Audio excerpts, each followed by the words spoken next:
of our Regents Professors Emeritus at the University of Montana, William Kittredge.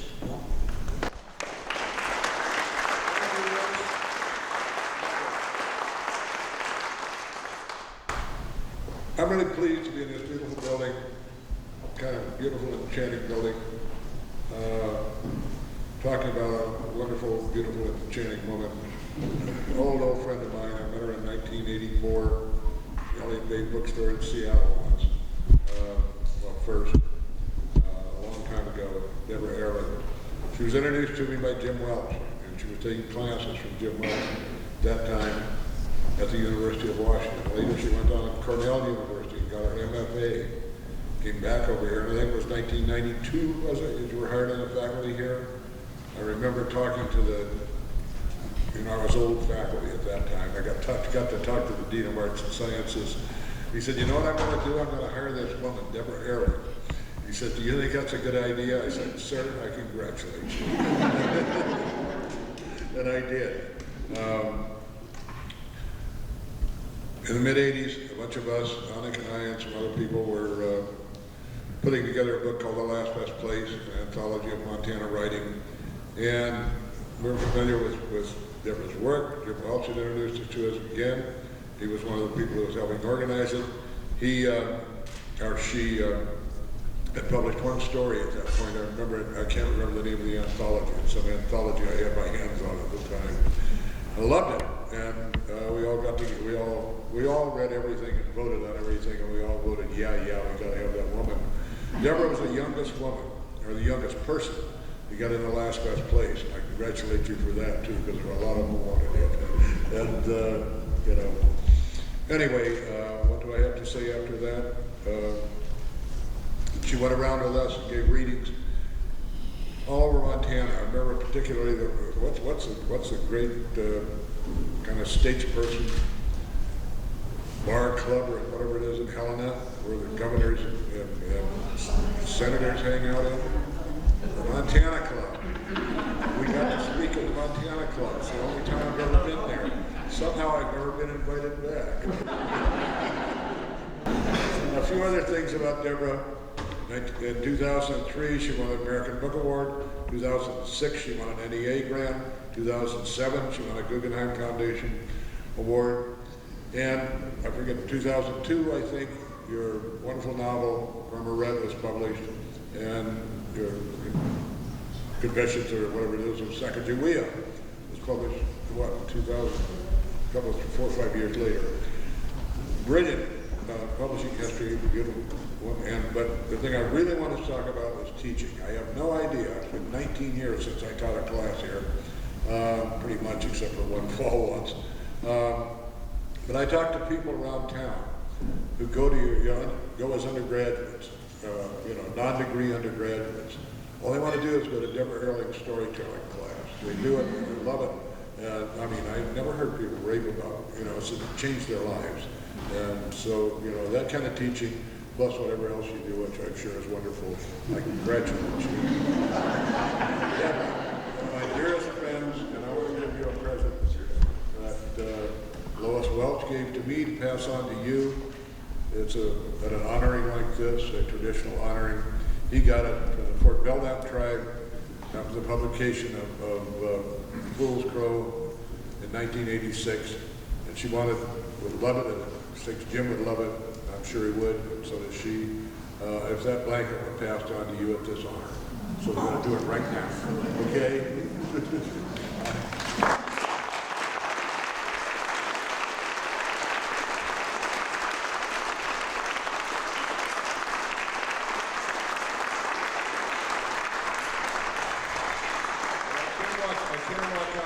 To shake your hand or kiss you on the cheek or whatever it is, but I will. Sitting down. Thank you, old friend. Good night. Who's next? What? Debra, you're actually next. Here's the microphone.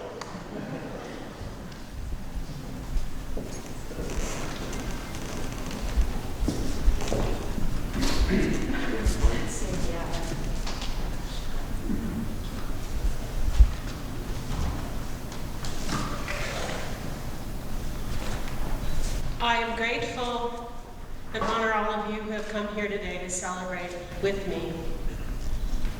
There's a few people that I would like to give. So when I call your name, could you please come forward and form a line beside me? President Engstrom, Onyx Smith for herself and Bill Kittredge, Arlene Adams, Sherwin Bitsweet, Dean Comer, Lisa Green, and Karen Schwalm. Please come forward and accept the gift that is in gratitude and acknowledgement of all the gifts that you have offered me.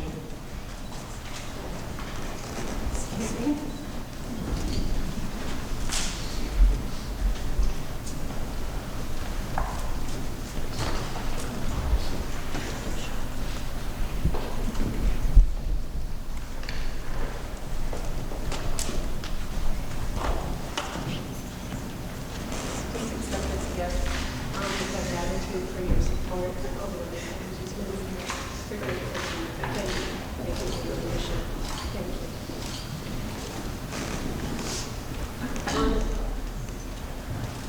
Dear friend, I love you and Bill, and I give you this gift.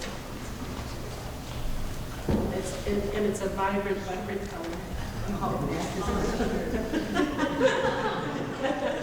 Thank you for your years of friendship and inspiration. Thank you.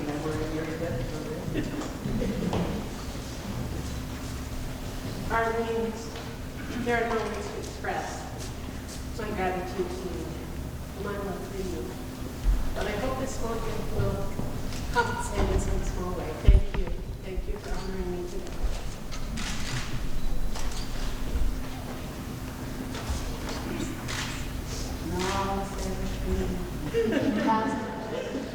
Karen Schwalm.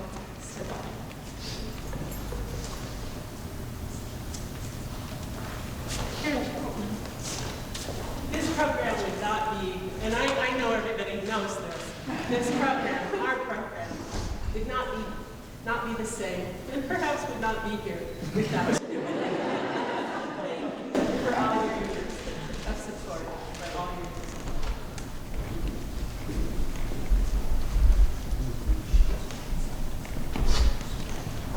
Dean Comer, please come here. Thank you so much for being a friend, and for being a friend to our program, for supporting us, and for being a voice for us when we needed one. Thank you. We honor you. Please accept this.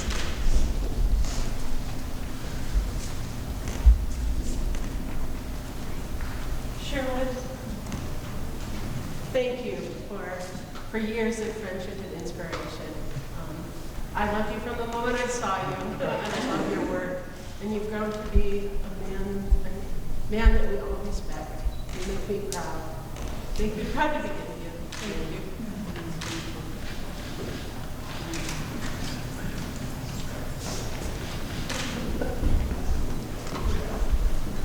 Lisa Green.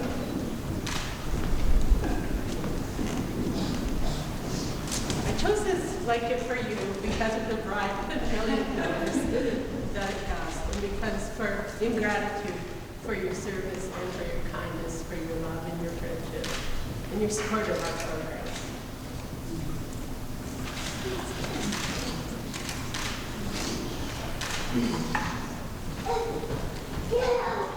Thank you. Yes. Dear friends, thank you for sharing this special day with me.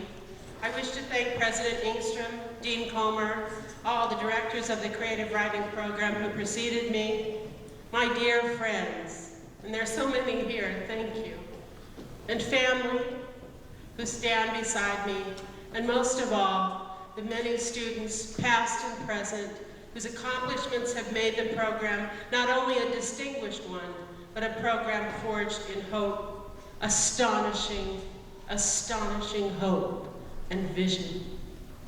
When H.G. Merriam founded the Creative Writing Program in 1920, he also had the foresight to start a magazine so writers of the West would finally have a place to publish their work.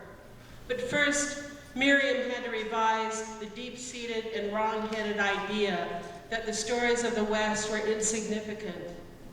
He had the vision to change the story of his life, and in changing his story, he forever changed the stories of others. The land the university inhabits holds both a sorrowful and brilliant story. This is the time-honored homeland of the Bitterroot Salish, and this is our traditional gathering ground. When my great-great-grandfather, Chief Charlo, was forced to leave his beloved homeland in 1891, he passed through Missoula in exile. In his deepest sorrow, he stated, "We were happy when the white men first came. We first thought he came from the light, but he comes like the dusk of evening now, not like the dawn of morning. He comes like a day that has passed, and night enters our future with him." Charlot's exile was not the story he chose, but because of Charlot's love for this particular place, he is part of this land where we now gather, and his spirit will remain forever. This will always be his homeland. But Charlot was robbed of the power to change the story of his life, the one thing that would have given him hope in troubled times. Our students, and I'm gonna look at the students, our students give up so much to come here. They give up their jobs and their careers and their family's closeness. They give up their homes and the places that are familiar to them. They give up, in essence, their way of life. And they give it up for one thing. They risk all to come to our program to write their stories. And in coming here and writing their stories, they change the stories of their lives, and they also change our lives for the better. Like Miriam, our students possess a grand vision. My grandfather was brokenhearted when he was banished from his homeland, but I believe he would have found great hope in the vision that our students bring to us. My grandfather understood the power of stories, and his stories continue to live in me and in my family and in this land and in my tribe. He lives on through his stories. Our students gather here because they believe in themselves and the vision that was created here so long ago. They believe that they have the power to change their life stories, and they do. As teachers and administrators, we need to listen to their stories and believe that we have the power to change our story as well. We need to continue to tell Miriam's grand story of hope. Our students and their achievements have always been our hope. I was once asked, just how long are you going to count your students' accomplishments on your faculty evaluations? How long do we count our students? How long do we take credit for their accomplishments? As long as the creative writing program stands, as long as we accept that we are founded on a historical vision and that because of it, we stand together and we are strong forever. The program is our students. And students, no matter who you are or where you come from, this institution and this beloved program is now part of you. We are a community of writers and visionaries. And when we don't like the story of our lives, we write a different story. We are the vision that Miriam imagined. We are the storied community he sought, and this is our story together. May Chief Charlot's sorrow be replaced with the magnificent hope and light that our students bring to us. Today, let us come together like a day that is only beginning.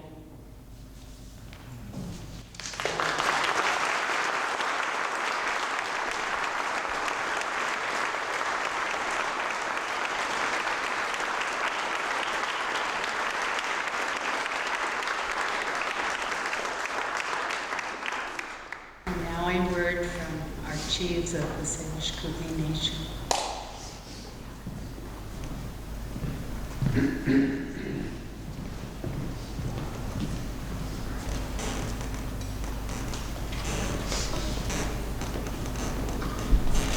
Good afternoon, people.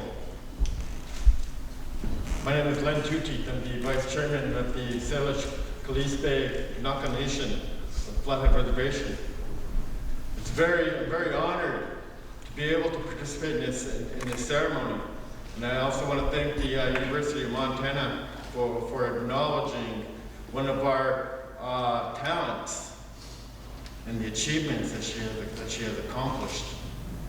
I still remember the day that I read the Perma Red novel and how intrigued I was, or how I did not want to put the novel down. Every day I always wondered where the story was going, because how she explained the detailed geographic landscapes of the area, and being there every day, I knew what she was talking about.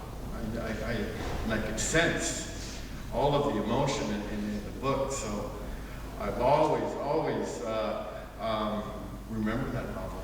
I never threw it away. I kept it. I felt like one of them.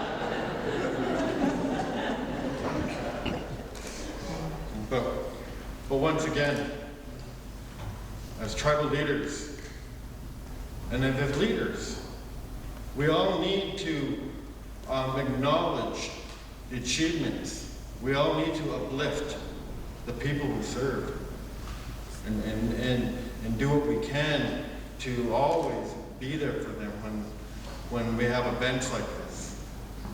So once again, Debra, thank you for your contributions that you have given to society by the writings that you have shared with the world. Hi, hi.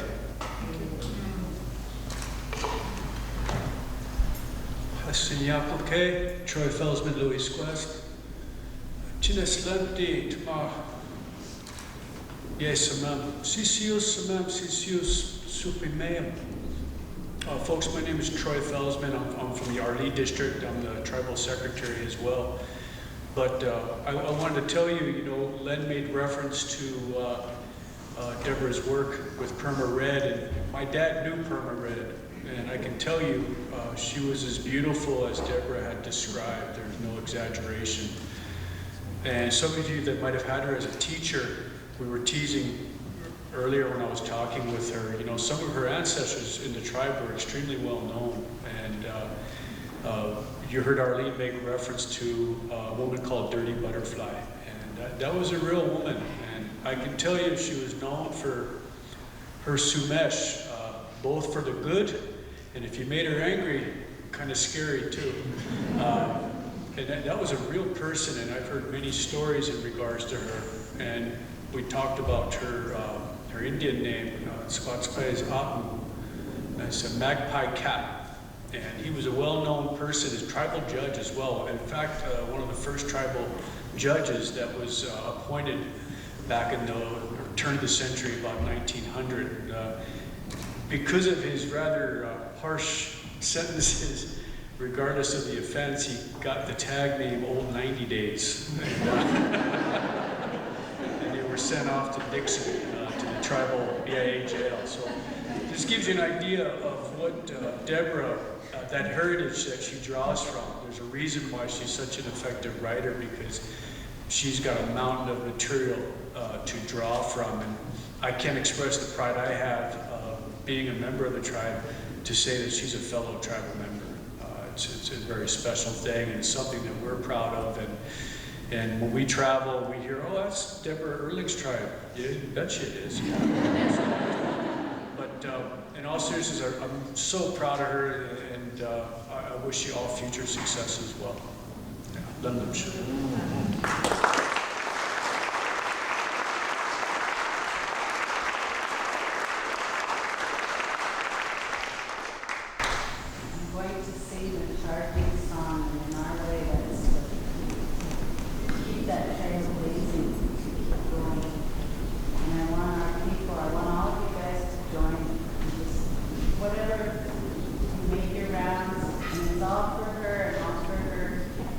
Great blessing.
Hey everybody, welcome to the Sunken Book Treasure. Tonight, or this afternoon, we have the wonderful Audra Loyal, who is the owner of the Vespiary Book Restoration and Bindery. She's located in the Buttercup Market and Cafe in Missoula, Montana, and has been operating since 2007. She offers a wide range of book and paper conservation services. With over 15 years in the field, she holds an MLS from the University of Washington and is a member of the American Institute of Conservation and the Guild of Book Workers. Audra serves individuals, libraries, archives, museums, historical societies, and has been an instructor for Montana Library Association and the MOLLI program. Thank you. Please welcome Audra.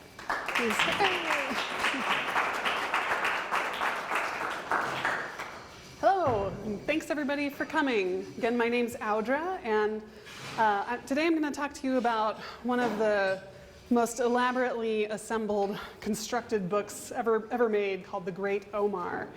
I've been working in bookbinding, book conservation for about 15 years, and during that time, I've read a bunch of stories about specific books that have been really fascinating. So I've been really looking for a venue to talk about this book because it's so interesting. So since our theme for the festival is treasure, I thought that this would fit very nicely. When we think of the word treasure, we often think of something like this, a pirate's booty treasure chest. It's something that's cached somewhere, hidden away so that nobody can find it. It's very precious. There are troves of written material that are very similar to this. One example would be the Dead Sea Scrolls. So these scrolls were rolled up, sealed in these clay jars, and then hidden away in a cave somewhere. And they weren't discovered until relatively recently. But the books themselves can be treasure in that, like I think of some of my most precious items, they often are treasured by individuals because they have some sort of sentimental value. Books help us hold a connection to our ancestors, maybe to a set of ideals that we have, or a memory of a specific time. If your house caught on fire, what would you go grab? Chances are that something in the top 5 would be a photo album or a family Bible or a journal or a sketchbook, something like that. They're often valuable too because of their uniqueness. So we have stories of books that are really valuable, not just stories, but movies too. So think of Indiana Jones and Raiders of the Lost Ark. Well, what was in the Ark? It was the fragments of the 10 Commandments, which were written down on stone. Or the Name of the Rose. So Father William was looking for the specific book that was supposedly written by Aristotle. It was Aristotle's treatise on comedy, which the librarian of this crazy library that he was in said did not exist. And it was this unique book that in the movie caught on fire and was destroyed. Or books can be valuable because they're just an incredible work of craftsmanship. Books have so many different parts that come together. Each part is its own trade and its own craft. We have paper making, there's the writing, the typography or the calligraphy. Let's do this. The artwork that's involved, and the design and the binding itself. The Great Omar was kind of the pinnacle of opulence. It was truly at the peak of the craft of bookbinding. It has its own material value because of the items that went into making it, and it was bound by a company called Sangorsky and Sutcliffe. It took 2 years just to bind this one book. It's one of the most luxurious and sumptuous books ever made. So here are the binders. George Sutcliffe and Francis Sangorsky, so George and Francis. They were apprentice bookbinders back in 1897. They met each other when they both won a scholarship to the Central School of Arts and Crafts in London. Bookbinding at that time was very prestigious. It was an important trade, and so they were. This was like a big deal for them to win this scholarship. They had an instructor whose name was Douglas Cockrell, and he still has a book that's in print right now that's a good bookbinding instruction manual. But he was a heavyweight in the field. This is one of his bindings that's held at the University of Manchester. And he was really strongly associated with the William Morris arts and crafts movement. So here's William. This is a couple examples of a binding, or a couple bindings of Chaucer's Canterbury Tales that were bound under his direction. And the arts and crafts movement was really, it was all about durability as well as beauty. So Douglas Cockrell started a bindery in London after he finished his teaching stint, and he hired Sangorsky and Sutcliffe right out of school. Unfortunately, his bindery didn't last very long. The economic climate was really poor, and so he folded. But that left George and Francis to start their own bindery, which they did out of an attic in 1901. So here they are. And you can see he's sewing, he's got this book that he's sewing on cords, and then these fellows in the back are doing the finishing, which they're doing like the gold tooling and the decoration on the binding itself. This was a pretty gutsy move for them because they were kind of in the epicenter of craft bookbinding. They were surrounded by all these titans in the industry, but they were lucky and they were blessed right away with their patronage and were able to grow quite quickly. So here's another shot of their bindery later. And their arts and crafts pedigree really helped a lot with that. They worked on increasingly elaborate bindings. So here's an example of an early binding.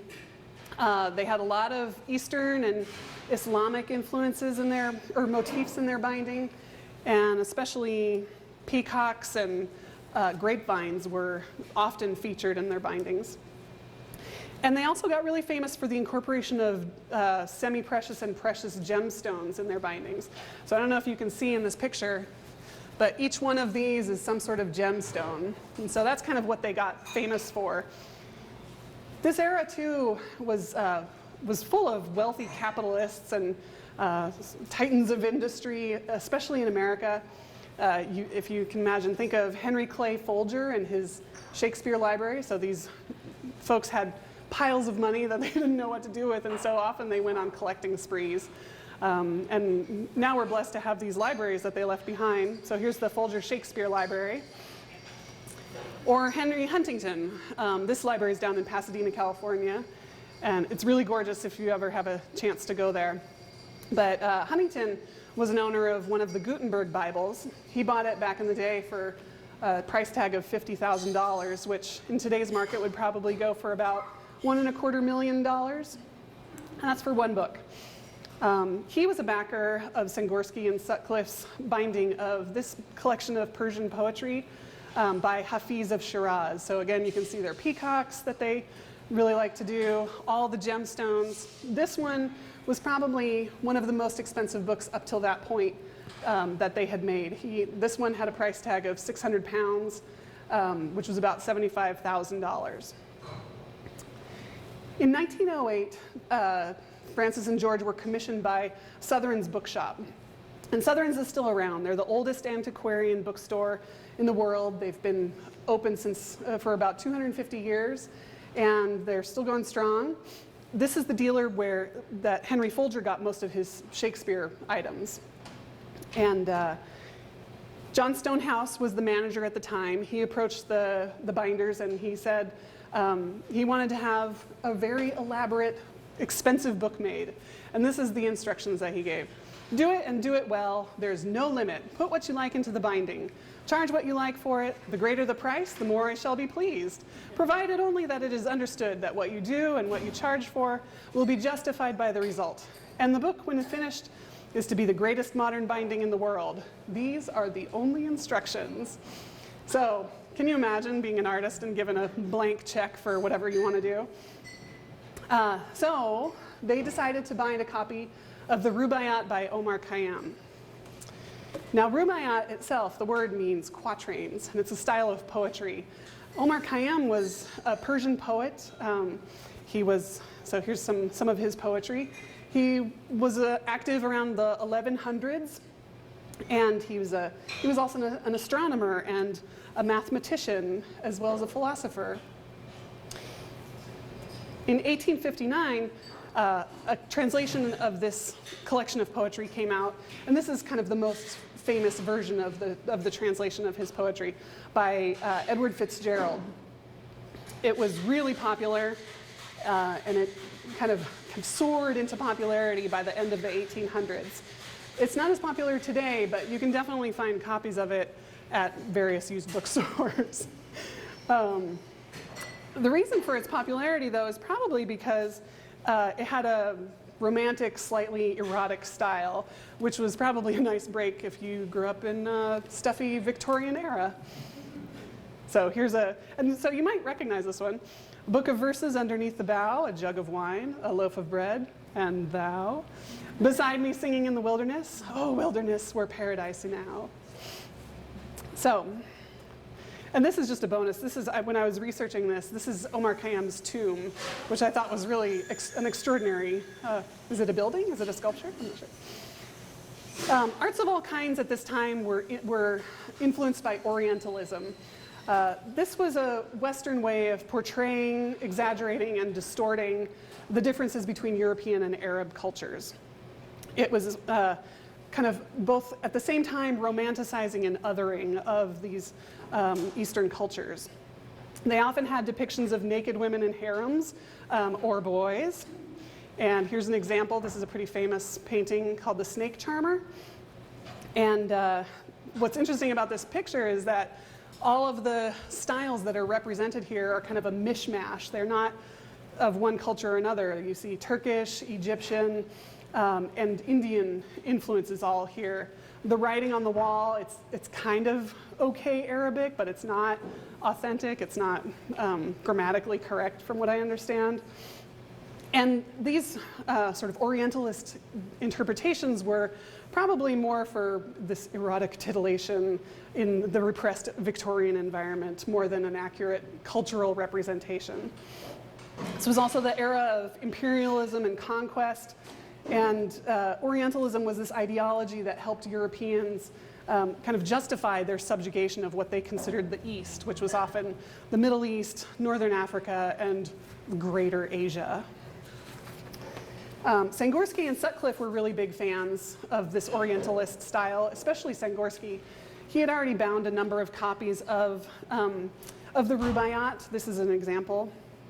And so to bind a copy of this tome was kind of his life's dream. He wanted to create a masterwork. So when Stonehouse approached him, he was like, this is what I've been waiting for. He even had a specific edition that he wanted to bind. It was called the Vedder edition, and it was illustrated by Elihu Vedder, who was a symbolist painter at the time. This was published in 1884, and that's important for something later in the story. But I just thought that these illustrations were really beautiful. I was hoping to have a copy of this book here. I found, it usually goes for quite a lot of money, but I found a copy of it that was broken on eBay for like $20. And I was like, I wonder who could fix this book. But anyway, I was hoping to have it here. It has not been delivered. However, I'll have it soon at the Vespiary. You can come and watch it be repaired. Sangorsky himself made lots of sketches for the ultimate binding design. He would visit the Oriental exhibits at the Victoria and Albert Museum. He would go to the zoo, at the London Zoo, to check out the snakes there, and he was really particular about how the jaw opened when the snakes were eating things. And he took inspiration too from Fitzgerald's introduction. There's a quote in his intro that says, "The strange farrago of the grave and the gay." And if you look at the binding is the front and back covers and then the insides of those covers. So on the outside of the covers, you see these beautiful sort of imagery from paradise, but on the inside, kind of more darker imagery, snakes and skulls and poppies, which were at the time kind of a symbol of oblivion. But on the back, what I love is, so he made a tiny embedded working musical instrument. So these are, this is an oud, which is like a Middle Eastern lute. It's a really beautiful instrument. And the strings on this instrument are made out of silver. So you can like, all right, the binding itself took 2.5 years, and here it is. So this is a digitized, it's a colorized version. There's only a black and white image that is still in existence. So using some notes and some digital, some computer program, they were able to recolorize this binding. Each of those peacock's eyes are topazes. So all of these are all gems. The crests of the peacock are turquoise. The eyes are rubies, the grapes are amethysts. There's over 1,051 jewels in this binding. Almost 5,000 leather inlays, so each color that you see here, that's like a tiny piece of leather that has been inlaid perfectly to sit with each other. And 100 square feet of gold leaf. The cover alone took 2,500 hours to make. That's just the cover. That's not the sewing of the book or any of the shaping or any of that. Unfortunately, this book couldn't have been made during worse times. The economy was changing. There was a shift in what kind of art was preferred at the time. This thing keeps shifting. We go from the kind of the arts and crafts movement to the birth of modernism. So we see Kandinsky and Mondrian. Thank you very much. And this happens around 1910 when this binding is just getting finished. The working classes are starting to organize for better pay. In 1910, Sotheran's releases their catalog. The book is still not finished, but it's close. So that's where we get that black and white image from. And it's offered in this unfinished state for £1,000, which at the time is close to $150,000 for this one book. They had trouble, though, finding a buyer in London or in England. The tastes had changed, and people's collecting budgets had tanked. And so they decided to offer it to an American audience. There was a collector there named Gabriel Wells, and he would go on in the future to eventually become the owner of Sotheran's in the late 20s once Henry Sotheran died. So in 1911, he was given the opportunity to buy this book. He offered £800. They countered with 900, and they couldn't come to a mutual agreement, so Wells passed. Then they approached a woman named Phoebe A.D. Boyle, and she was the widow of a canvas manufacturing tycoon who had made his fortune selling tents during the Civil War. And in 1912, she was on this buying spree herself.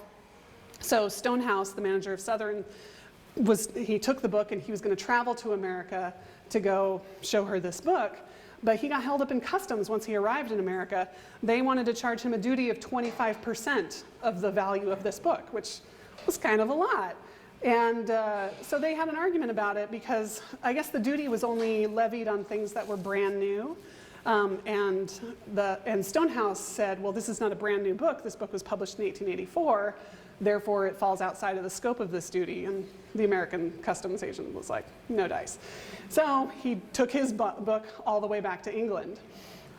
Tried again with Gabriel Wells. This time Wells was like, well, I know you can't sell it, so how about $650? Sotheby's was so upset that, or not Sotheby's, Stonehouse was so upset that he took it to Sotheby's. He was like, I'm done trying to hawk this thing myself. You guys sell it at auction, no reserve. And this was terrible, terrible timing. 1912, there was a huge coal strike in England that just totally decimated the economy at the time. And so the auction happens. Wells, through an anonymous agent, snaps it up for £405, so less than half of what it was valued at originally. So off to America it goes. Packed up in an oak casket, booked for passage April 6th, 1912, but unfortunately it didn't make that transit, partly due from complications due to this coal strike. So on April 10th, 1912, oh, here's the coal strike. Oh, those miners. Uh-oh. That is terrible. What is happening? Hang on, that is like an emergency.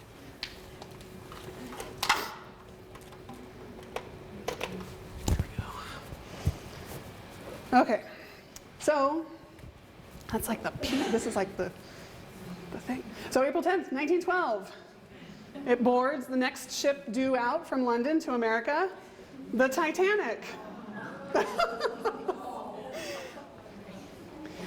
So it was not listed on any manifest, but we know it was definitely shipped on this voyage.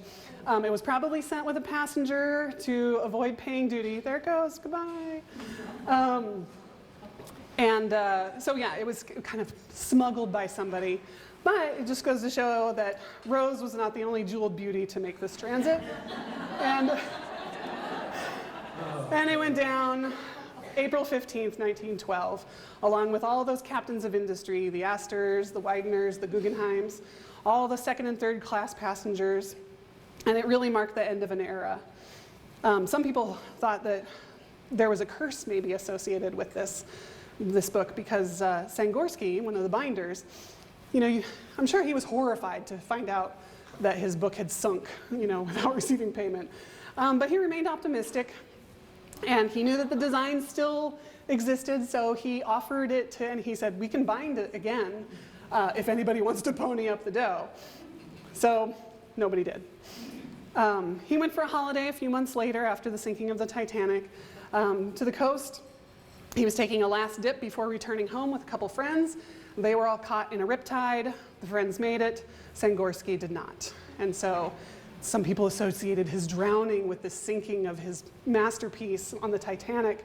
They thought that the design itself was full of these unlucky designs, like peacocks, which theoretically were symbols of disaster, and skulls and poppies, these symbols of death. George Sutcliffe took over, though, and he ran the business until his death in 1943. He had a stroke, though, in 1937. During that era, the Depression was happening, World War II was happening. The firm suffered a little bit, but they managed to weather it. Stanley Bray, who was George's nephew, took over after Sutcliffe had his stroke. And probably around this time is when he found those designs of the binding. And so he decided to make a second copy of the Great Omar. And it took him he did this on his own personal time, since he had no patron. It took him about 7 years working winter nights by himself. And he knew that he had, once he finished it, it was a super valuable thing. So as the German air raids are coming through London, he decides to take it to a special vault to keep it safe from harm. This is where the vault was located. And so when he got there, the vault appeared intact, but once they opened it, they realized that the heat from the bombing had actually melted the leather and just charred the insides completely. But the jewels survived, so he decided to make a third Omar. And he started his binding on VE Day in 1945. This effort took a little bit longer. He was assisted by his wife, Irene, but he didn't complete this until 1989. It took about 4,000 hours total of work, and now you can actually go see this. It is still in existence so far, avoiding the curse, at the British Library. So, and this is an actual colorized, this is not colorized, this is the real deal. And that is the story of the Great Omar. Yeah.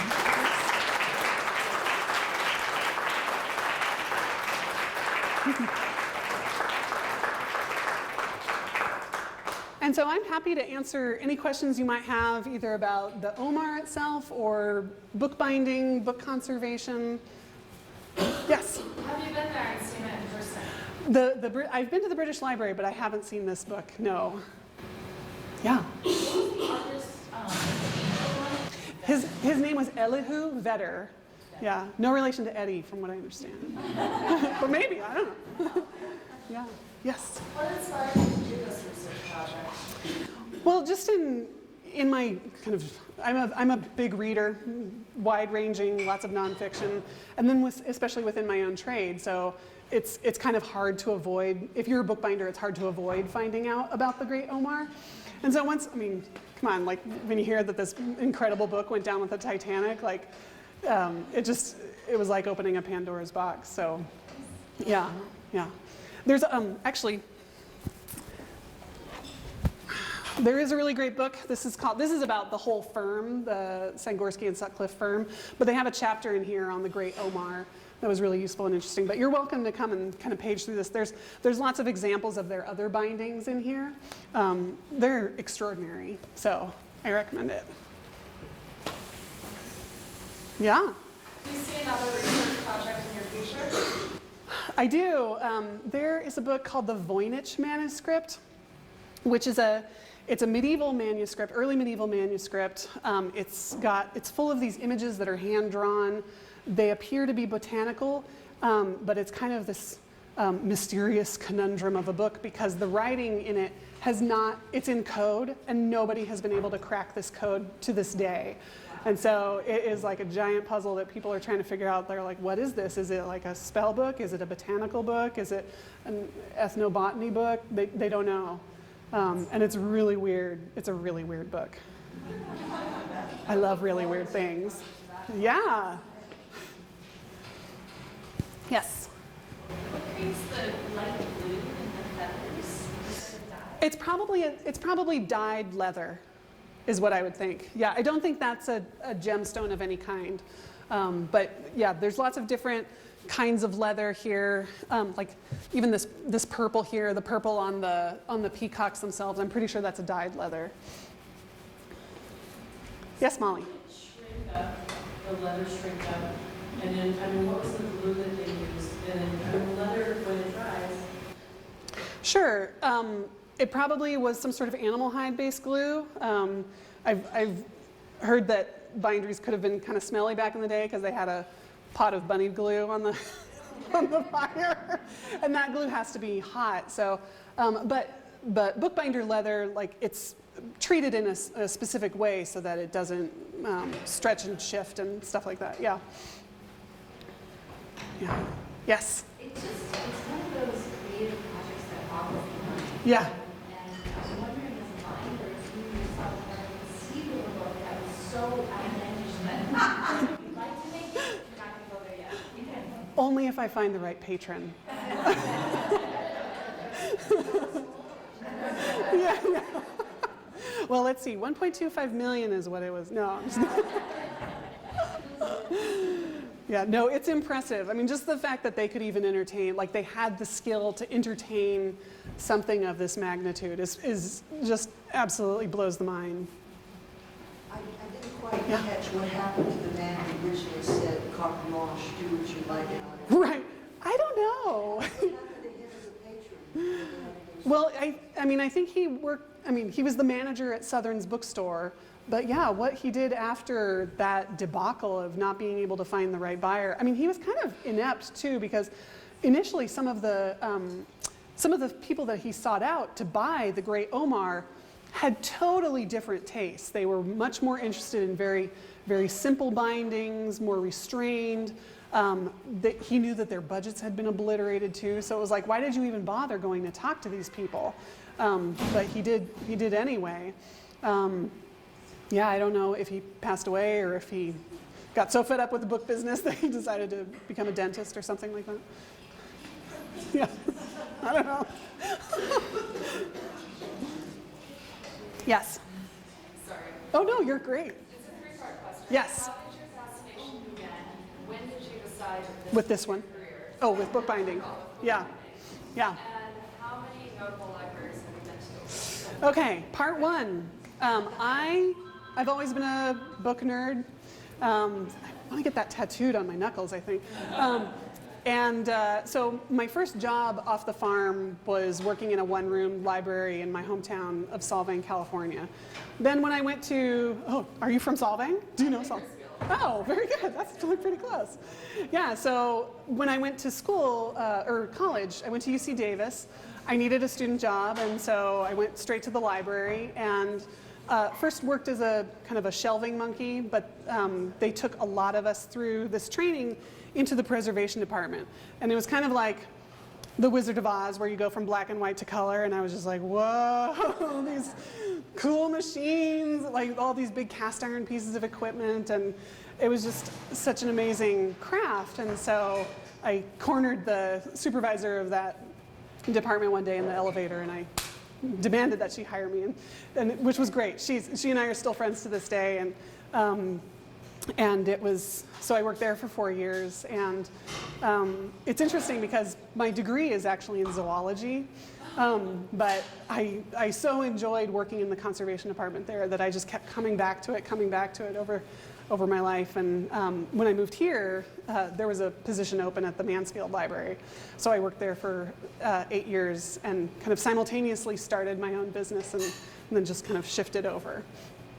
Part two was, okay, big libraries.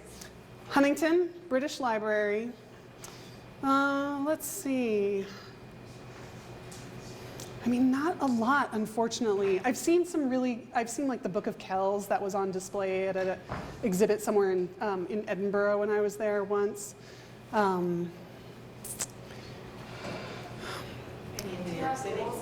No, I haven't. Pardon? There, Yeah, I'd love to go to the Folger. I mean, I'd love to go back to the Huntington because there were so many amazing books there. I just went for this specific display on, they had books that were really important to the sort of scientific revolution. So they had books by Copernicus and Newton that were really fantastic. I mean, a lot of the universities have incredible libraries themselves. I mean, I remember going into the UC Davis special collections, and it was totally like an Indiana Jones moment. It was like, there was this like beam of light shining through the window with like motes of dust, and then we were looking at these like beautiful hand-illuminated manuscripts, and I was like crying. I'd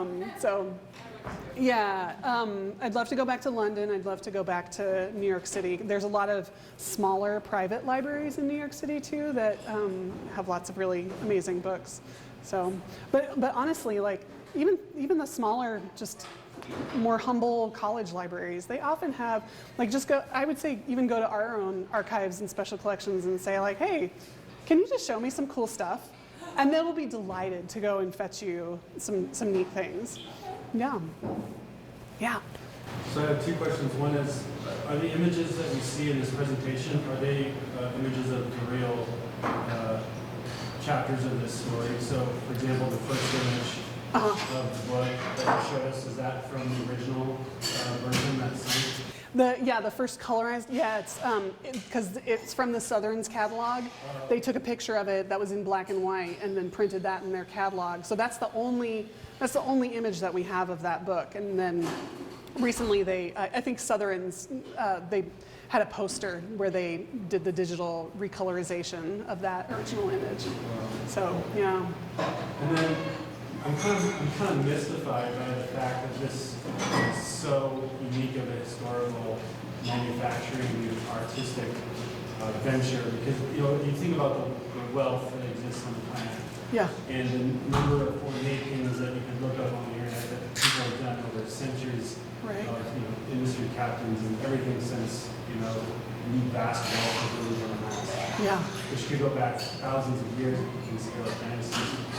It's amazing to me that this is one of the only examples of extraordinary bookmaking in the sense of, you know what I'm saying, where dazzling jewels and all this stuff. Right. There's no other book that compares to the ornateness of this book. Well, I mean, there's definitely like that level of craftsmanship, I would say. It's just that this one has such an intriguing story because like so many other valuable things that were on the I mean, it was just like, even if you watch the fictionalized movie that James Cameron made, I think there's a scene where they're like counting bricks of gold bullion, somewhere, and all of this wealth just sank to the bottom of the sea. But there's absolutely other books that are probably of this caliber, maybe not so heavily encrusted. I mean, that was definitely a result of the style, the ornateness, the amount of gold tooling, and the volume of jewels that were impressed on these bindings. I think other books might be more restrained, but also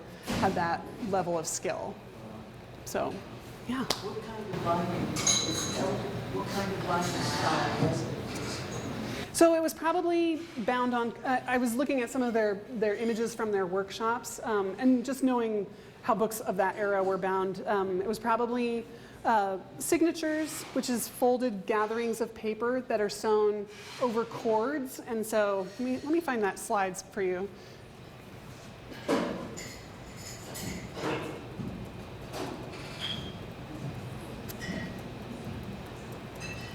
it is. Okay. So this whole block right here is a stack of signatures, so those folded units. And then these lines right here are probably some kind of jute cord or a hemp cord. And it's those cords kind of act as the ribs of the book. So the cords plus whatever the end sheets were, that's kind of what holds the book into the cover and makes that strong connection. Nowadays, books often fall apart because they're not sewn on any support. And so the only thing that's holding the book into the cover is just a flimsy layer of paper. And so I've fixed a lot of books where a brand new book has been shipped to somebody, and then the book block is so heavy that it rips itself out of the cover because it doesn't have those other, it doesn't have any ribs. So, What's your favorite kind of book binding? let's see. I've been really enjoying this certain kind of binding recently. It's actually kind of a modern style of binding. This is called Belgian binding. And so the book cover itself has 3 parts that are woven together with some kind of cord or thread. And then the threads go through the inside of the cover's spine.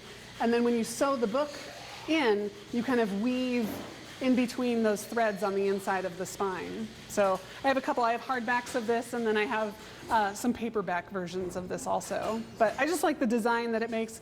It's really fun to sew. So that's my favorite right now, to actually perform. Yes? How many people would work on that book? Well, I think it was the 2 heads, Sutcliffe and Sangorsky. They had one of their brothers, I think it was Sangorsky's brother, his name was Alberto, and he did a lot of the design, he helped with a lot of the design work. There was also a fellow who worked on the gold tooling, whose name I've forgotten, but I don't think that many people had their hands on this, because this was like the master work that the masters alone were involved in. So, but I do believe that they had a staff, probably upwards of 20 people when they were at their peak. So what kind of paper? That's a great, you know, because they were binding an already existing volume. And that's why I wanted to get my hands on that edition from eBay, because I wanted to see what the paper was like. Because paper at this time could have been of an inferior quality.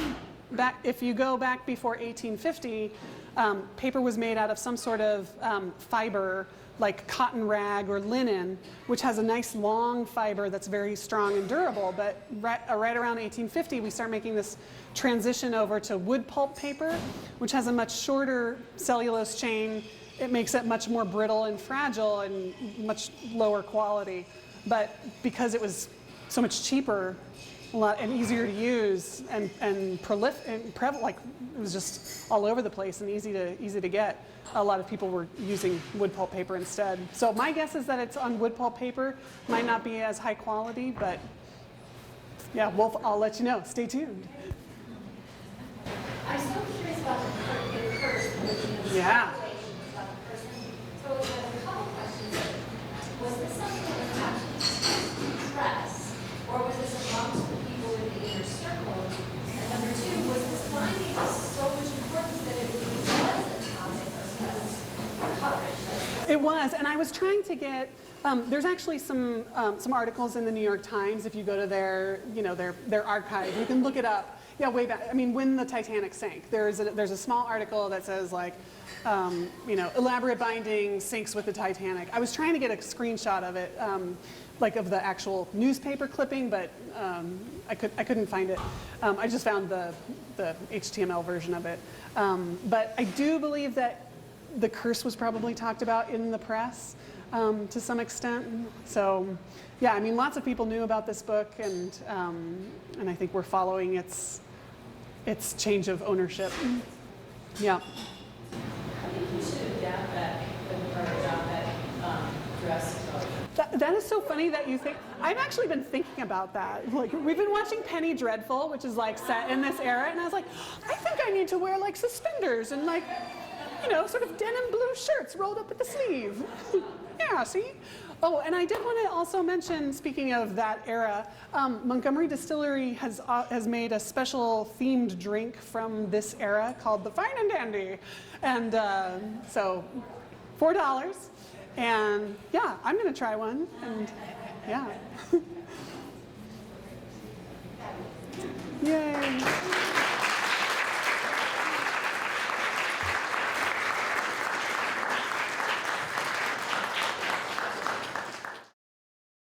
I'm Brandon Ranches, the Senior Curator here at MAM, and it's with great pleasure that we present this project, Courtney Blazon, A Year Without Summer. It's been a really great journey, to say the least, as she came forth with this idea and said, so there's this volcano that erupted in 1815.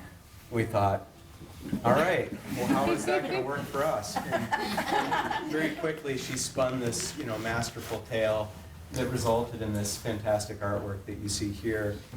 as it was coming together, we said, you know, the literary connotations and the narrative arc of this story is so exciting. Do you think that we could push the exhibition up and that you could have it ready for the Montana Book Festival and present a lecture during that time? And so instead of taking that extra 3 weeks to prepare more work, she cut herself short. And I haven't slept in a while. it resulted in numerous sleepless nights for her to create these pieces that you see here.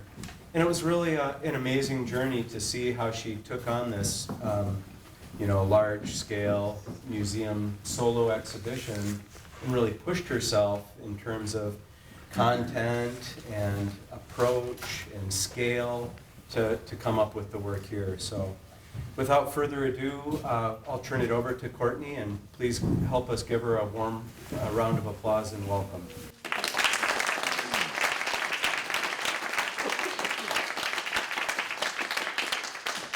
Hi, everybody. So I was hoping to kind of keep this loose, so like as I'm talking, please feel free to ask any questions. And I kind of thought we could sort of just start working our way around the room, sort of because the story is sort of in a bit of a chronology. First up, I don't know if you guys just kind of want to know like the medium I work in and stuff, which is I use pen and marker on paper, and I use some other mixed media things like for the sky and stuff like that, but it's mostly pen and marker. And so I generally sort of come up with a concept sort of accidentally, and I'm sure a lot of artists are like that, but I happened to be on vacation, and I was trying to vacation, but I'm not good at it. So I brought a bunch of nonfiction books with me, and this particular book, The Year Without a Summer, had really stuck out. And the book itself was really heavily about the meteorological impacts of this volcano that erupted, but I was really struck by how many literary and cultural things happened as a result of this volcano erupting in 1815. And so that's really what sort of struck a chord with me and made me think that it was a project that had some roots, and that something I could really make a lot of work about that was rich and deep. So I sort of, the main literary figures right off the bat who stand out in that period are Mary Shelley, Percy Shelley, her husband, who was a poet, Lord Byron, who was a poet, and to a lesser extent, John Polidori, who was the doctor to Lord Byron and wrote the first iteration of the modern vampire tale. And they all came together to vacation in this villa in Switzerland in July of 1816. And it was due to the weather anomalies from a volcano that had erupted the previous summer that they were forced to spend most of their time indoors. And their creativity just kind of blossomed. And also, their creativity was also helped by quite a bit of drug use, apparently. So that might be why some of their stuff really got kind of wild. So I'll just go backwards a little bit now and just say, just give you a little bit of an overview about the volcano. So in 1815, April, on the island of Sumbawa in Indonesia, and that's this piece right there. That's what that piece is representing. The volcano, or Mount Tambora, erupted, and it's considered the third largest recorded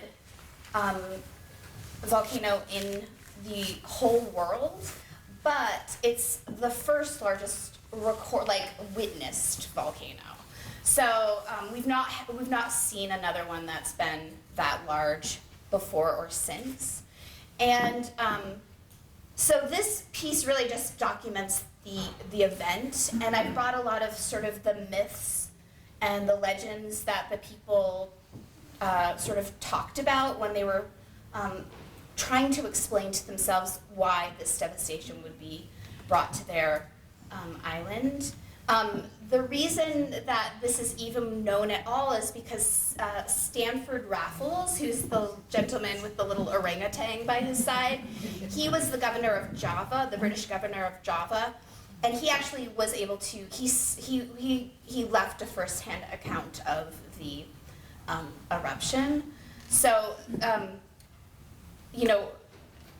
tens of thousands of people died on the day, and then subsequently the rest of the population dwindled from disease related to the eruption. And there's no modern day person related to the Samoans that lived on the island. The people that lived there were completely wiped out. I'm gonna kind of skip the smaller pieces, I'm gonna give you a kind of an overview of the bigger pieces first, because they're kind of the main story. And then the smaller pieces are more about the actual, the literary figures. But so this large piece, which is called Details sur la fin du monde, is a kind of a geographical portrait, starting with Sumbawa and then moving westward to America. I don't know why I always forget that part, west or east, but so it kind of tells the tale of what was happening in the summer of 1816 that was related to the eruption of the volcano. So the volcano erupted, and I don't know how many, John will be able to tell me how many feet up it went in the air. 30 miles up. 30 miles up, the volcano erupted, and it spread over the course of the next year. The gases from the volcano formed an aerosol cloud that blanketed the whole world. And when I say the whole world, I guess I can only say the parts of the world that were recording weather at the time. So my story really takes place in Europe, the Americas, or North America. No, yeah, not South America. And China, India. There are parts we don't really know, like what Africa's effect, if there was an effect in Africa. What was I saying? So anyway, an aerosol cloud formed, blanketed the atmosphere, and starting in May of 1816, people were recording a lot of different weather anomalies. Switzerland was recording record amounts of rain. America was recording a really intense drought. At any rate, everybody was really suffering. And so this is sort of a portrait of the events that were happening in that summer, so from May to August. And the centerpiece here, I don't know if you can see this, but the centerpiece here is the villa that Lord Byron, John Polidori, Percy Shelley, Mary Shelley, and her stepsister Claire Claremont were staying at when Mary Shelley, who was Mary Godwin at the time, developed Frankenstein. This image right here is Byron writing Darkness, which is, I don't know if you guys are familiar with Darkness at all. It's just an astounding poem. But what is interesting about these works that they were creating, and particularly these poems, is Darkness is really about the weather. Like, he's really telling you what is happening in the world at the time, which is, he's saying it very poetically, but he's really describing how end of the world the weather felt to people. So, and then it moves along, and starvation and death, and but also, yeah, you know, there's like a lot of sad things happening, but then there are like, you know, J.M.W. Turner was painting the skies and recording the intensity of the skies at the time in England, and there's a lot of beauty in that as well. So in addition to the suffering was this overwhelming need to create and to talk about what was happening. And then I've included Thomas Jefferson here because he was an early proponent of recording weather and talking about meteorology, and he started recording weather in 1776, and kept a journal his entire life. He suffered a lot because of, Monticello was almost always sort of on the verge of bankruptcy, but it was really bad during this period. So, and then Benjamin Franklin wasn't alive at the time, but he shows up sort of as a ghostly figure because he, in 1783, wrote a paper conjecturing that a volcano that erupted in Iceland, Loki, was causing global changes in weather. So he being the smarty pants he was, he predicted it, and people were like, "Oh, you're so crazy," and like just like didn't really think about it. So there was some, like in that summer, some really interesting things starting to develop in the literary world. And then moving on to this piece, this is sort of post 1816. So I went into as far as like 1854 for this piece. So anything that sort of happened that was related, but a little bit more tangential. So this one starts west in America and then goes back east to Sumbawa. So they kind of mirror each other a little bit. So I kind of this one has a little more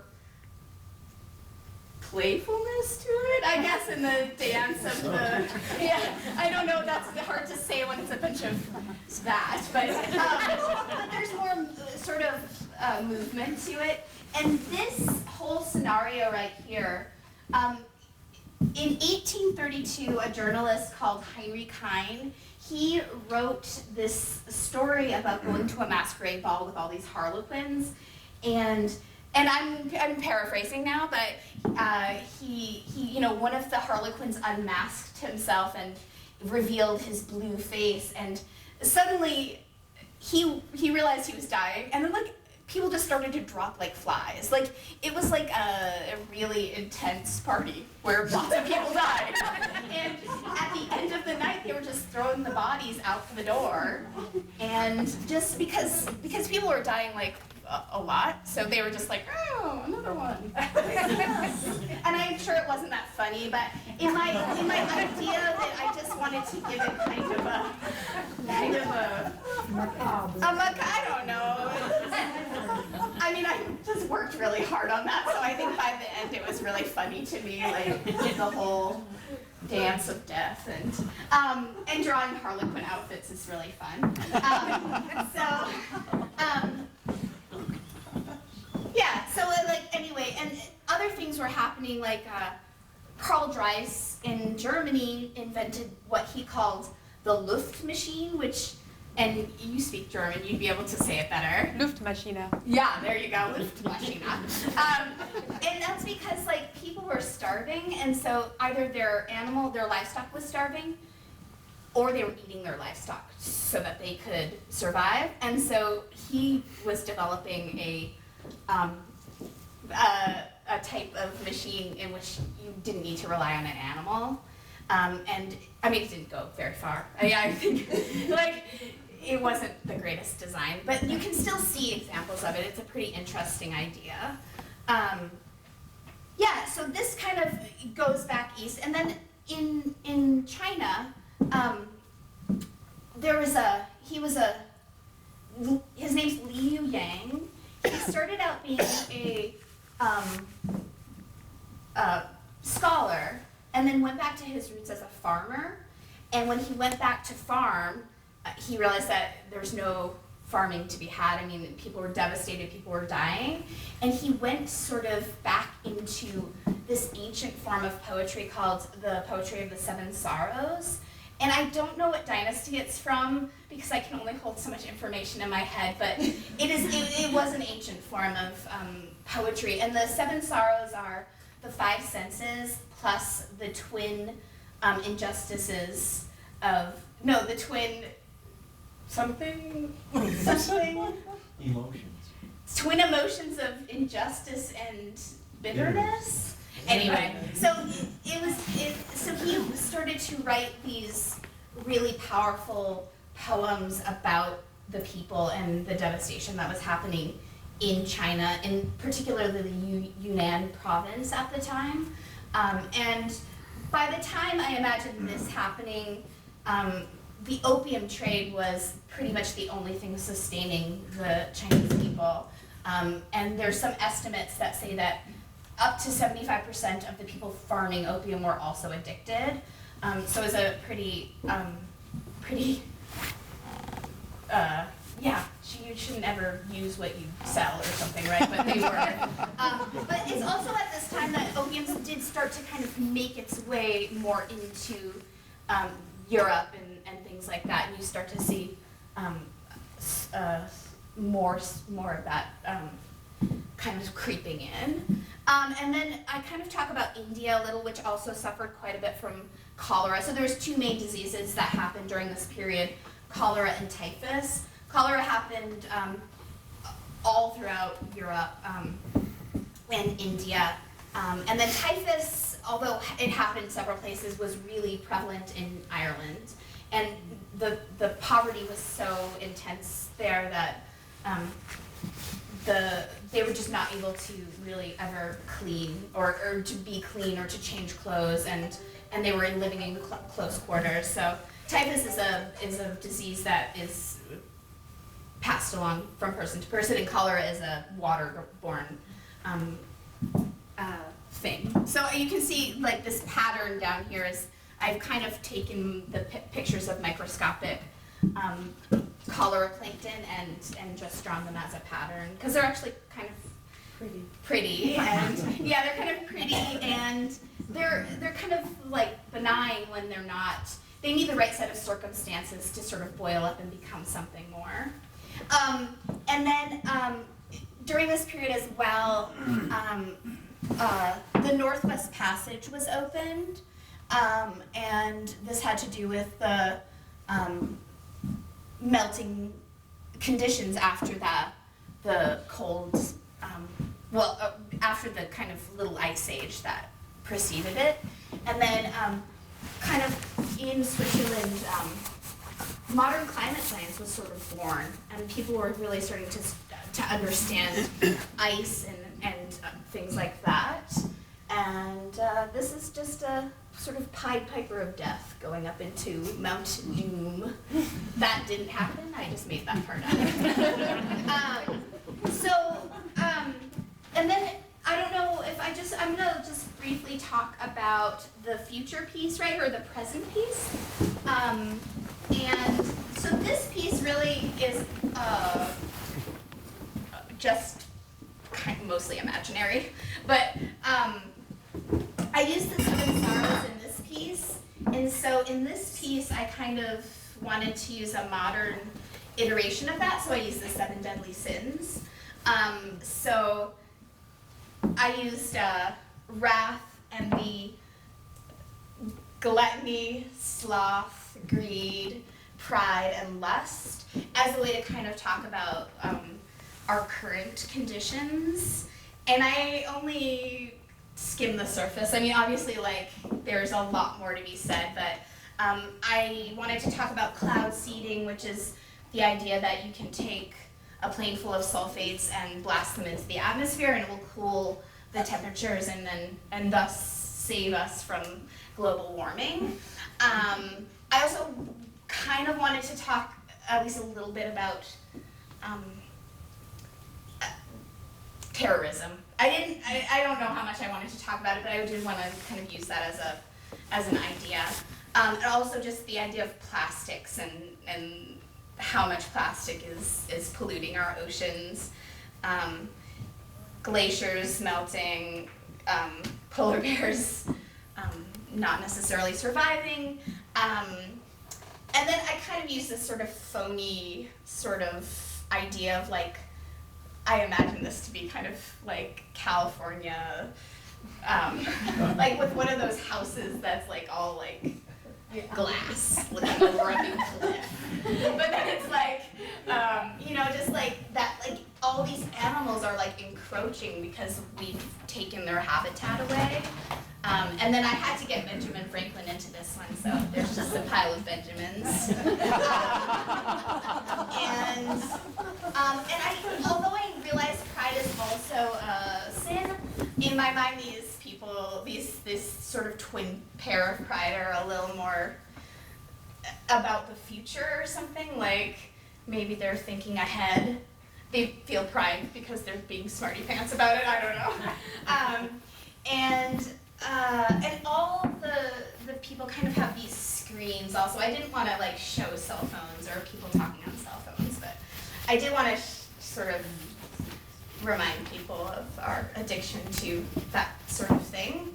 And I did kind of bring it back to Sumbawa. So Sumbawa now is sort of known for two things. I mean, I'm sure it's known for a million things, but when I've been reading about it, it really seems like you hear two things. It's great for surfers.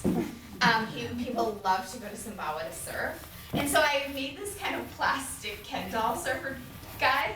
And so he's kind of melting into the ocean, but he's also surfing. And then, or he would be if he wasn't melting. And then there's like Sumbawan ponies. They've always been really important to the Sumbawan people. And now they have a lot of young, like their jockeys are just young boys that they sort of force to pony race. So I thought that was a really interesting sort of idea that that's one of their money-making things. And I do have a lot of horses in these pieces, so I kind of wanted to keep that theme up.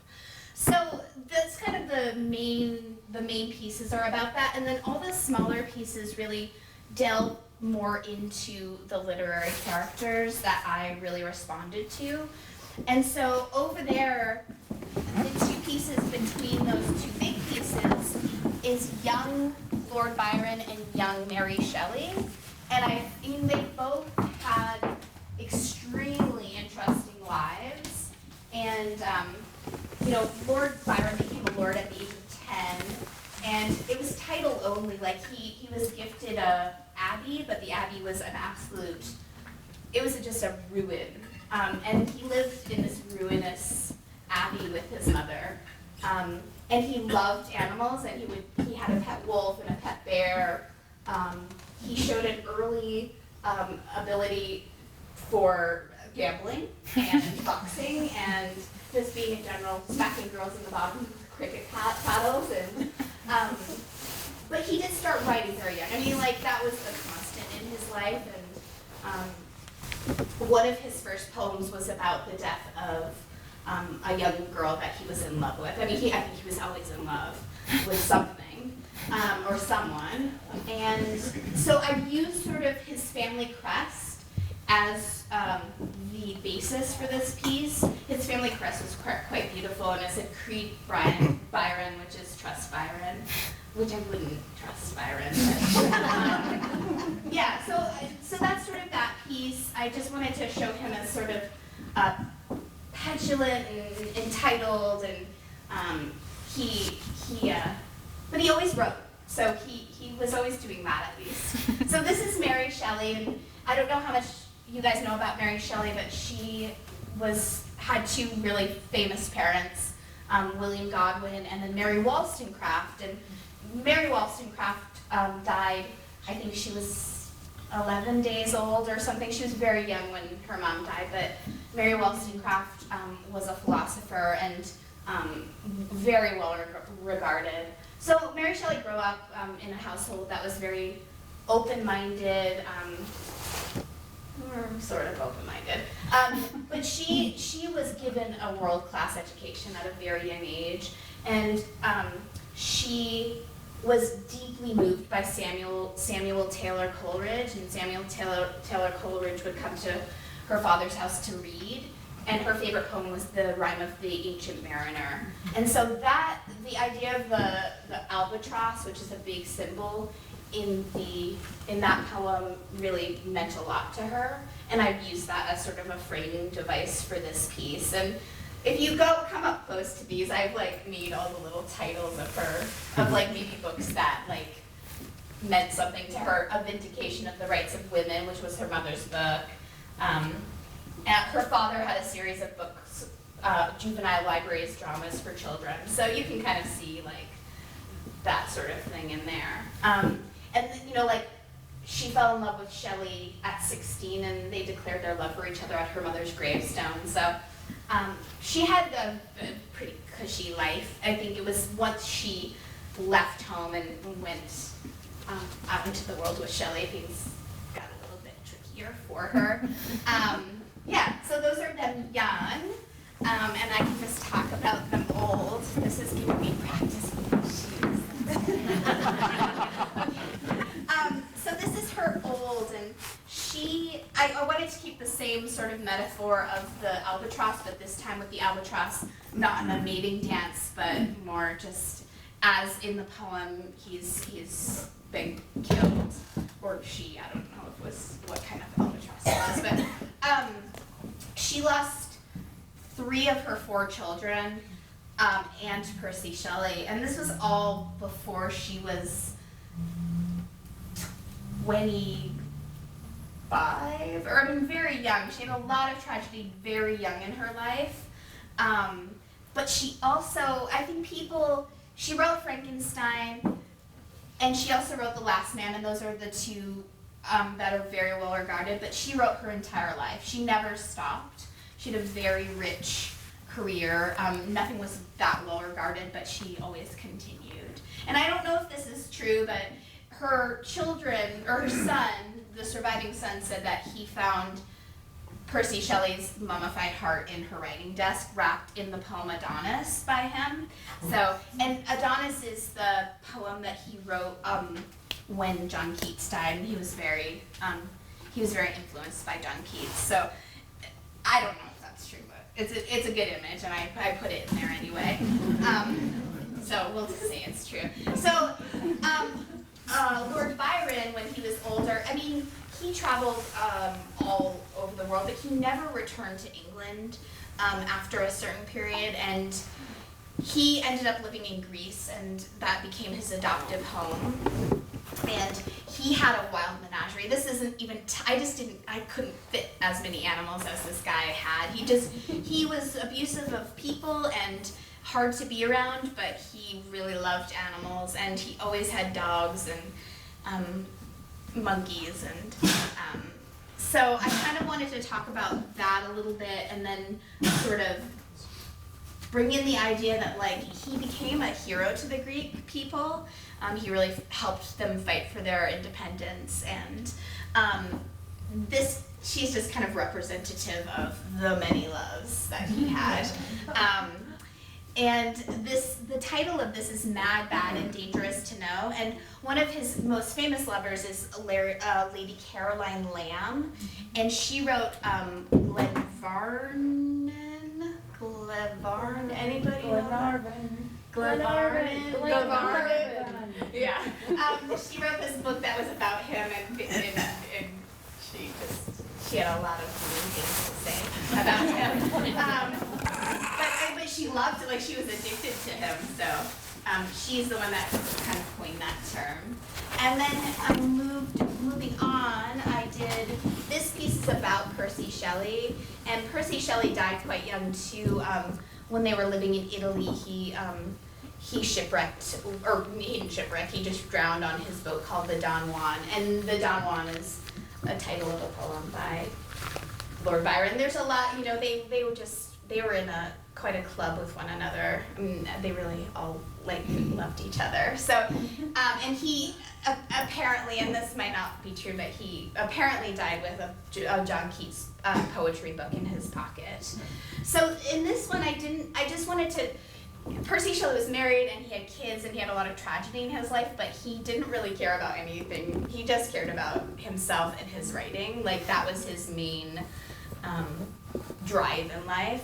And to me, one of his most beautiful poems is called Mont Blanc, and he wrote that in the summer of 1816, and it's about Switzerland, and it really does talk about the changing, the glaciers and movement, and what was happening with the weather, and that's definitely worth a visit.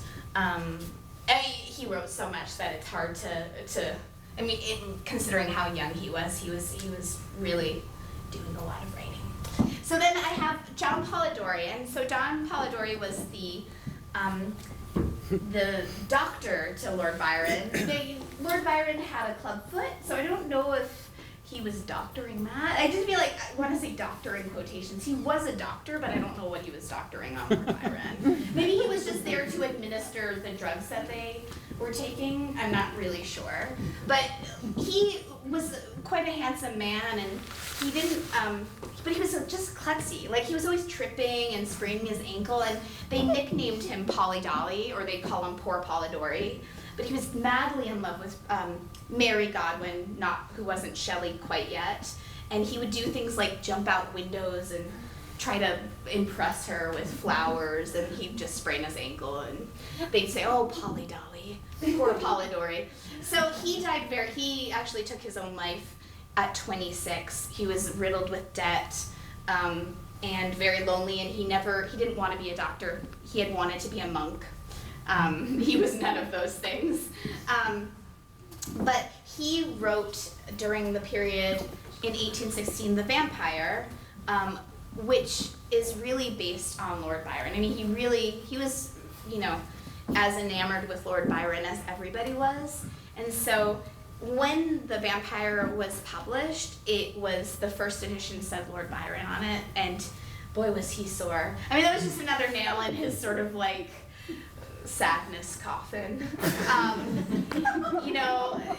He was like, but it's about him, but I wrote it. Anyway, there's not a ton of information about him, but I really love him. He's my favorite sort of character that I've discovered in this. So that's sort of some of the things that I felt connected to and then I have these other portraits which are just Lord Byron, and then Mary Shelley's on the other wall, and then I kind of, on this wall right here, this wall in the next couple of weeks will have about 20 more portraits hanging, and they'll have the cast of characters that kind of is involved with this. But for right now, we've got sort of the first iteration of the vampire, and he hasn't changed much actually. In the book, he's dashing, he's mysterious, he's young. He really hasn't changed much from what we see as a vampire now. But the iteration of Frankenstein originally is so wildly different from what we see now. He was not dumb with bolts in his neck. He didn't clunk around. He was tall, and he was not graceful, but he was intelligent. He had long stringy hair, he had translucent yellow skin. He was so different from what we know of now. And it's so interesting to me how it's just changed in increments.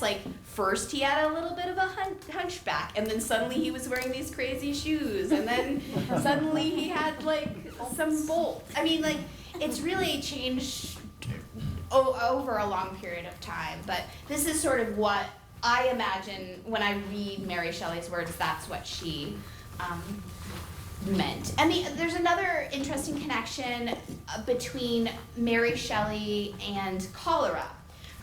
She wrote the novel The Last Man, which is about a plague that wipes out the world, and it's about the last man. And it's really about cholera, and her brother, William, was the last victim of the cholera epidemic in England in the 1830s. So she was kind of, without knowing it, writing this story about her own brother dying from this epidemic that was sort of wiping out a lot of people. But of course only history you can only get back from something to really see those connections. But I just find that really fascinating. So that's sort of what I did, but I'd love if you had any questions. I mean, I'm sure I could talk forever, but I don't know. Yeah, I don't know if you guys want to have any. So the reception for this exhibition will be at First Friday in October, and Courtney will give another little bit of a different kind of talk, and we're going to be unveiling the portrait wall, so I hope you'll invite people back and see how the exhibition changes and evolves. Can you talk a little bit about how you got into doing this, and if you always pick like a specific point in time to focus? Yeah, you know, like I said, like this sort of was born out of my inability to vacation. So I just had all these books that I was like, I'm just gonna read a bunch while I'm vacationing, and I do really like to pick like stories to make artwork about, and like the last piece I did was about just the Donner Party, so it was just one single piece about the Donner Party. This was to me more ambitious. Like there was so much, and I could keep going. I mean, I in some ways could keep going on with it, but I think it has to be a combination of like different factors that makes it really intriguing to me, and a lot of it has to do with how far-reaching it might be. So it starts in 1815, but the effects can be found even in the potato famine of 1854 in Ireland. Not that it was directly related, but you can draw sort of a squiggly line from that to that. And so to me that makes for like a lot of really rich imagery. And I have to say that one of my favorite things is researching, so I really like that part of it is exciting. So the more I can get into a subject, the better it is. Although now I'm kind of anxious to do something that is more modern, just a little bit. This was probably the hardest piece for me to do because it's about now, but it kind of made me realize that it might be something worth delving into a little bit more. But yeah. Yes. Actually, I have a question about that piece. So when we're talking about now and the future, the science of climate can't disconnect our use of petroleum. Culturally, we want to disconnect the way we use energy with climate. We want to make that disconnect. Yeah. So did you think about that, and does petroculture kind of show up there, or is it obscured in any way or handled purposefully?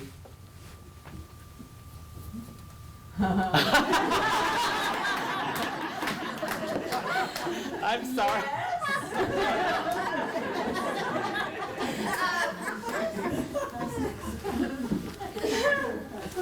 Okay. It's not dealt with. Okay. You did mention plastics. Yeah, plastics are petroleum products. I do think like we're floating in it. It's implicit. Yes. Yeah.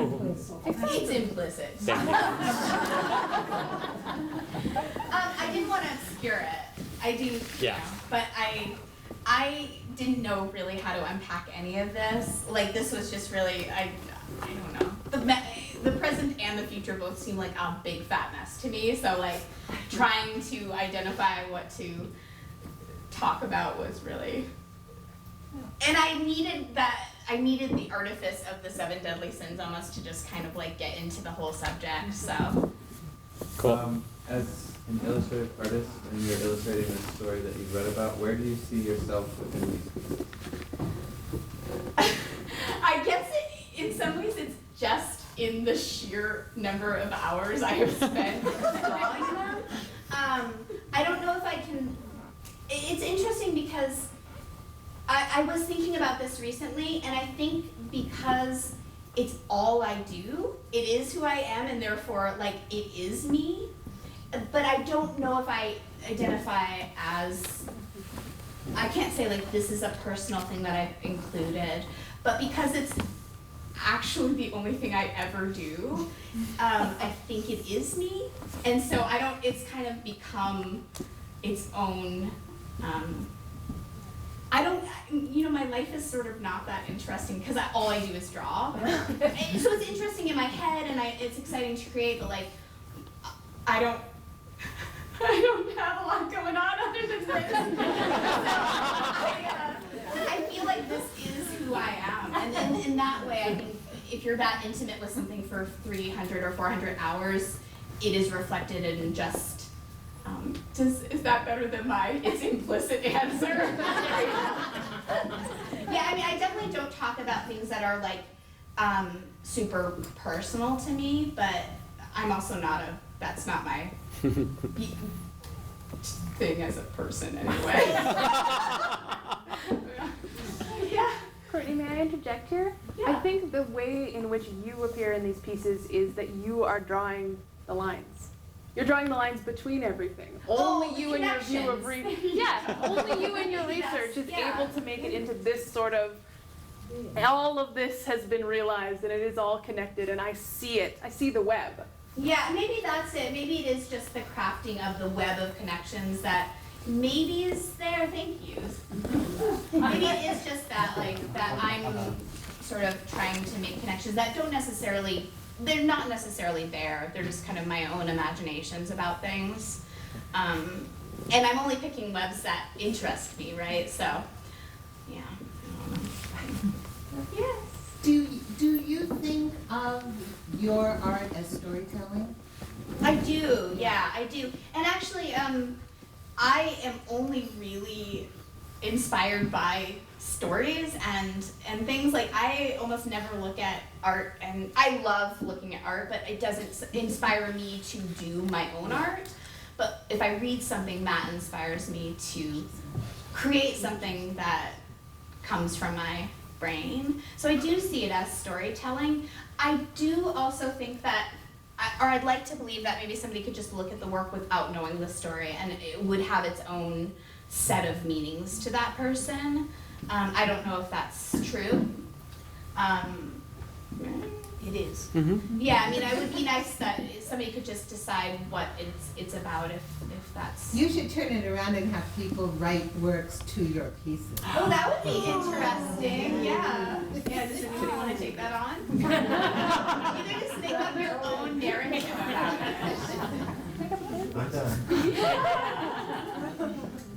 That's what we do every day with the 5th grade art experience. Yeah. We invite the 5th graders to interpret, so we'll let you know what. Yeah, what they say, yeah, that'd be great. I'm gonna try to go to a couple of those, so.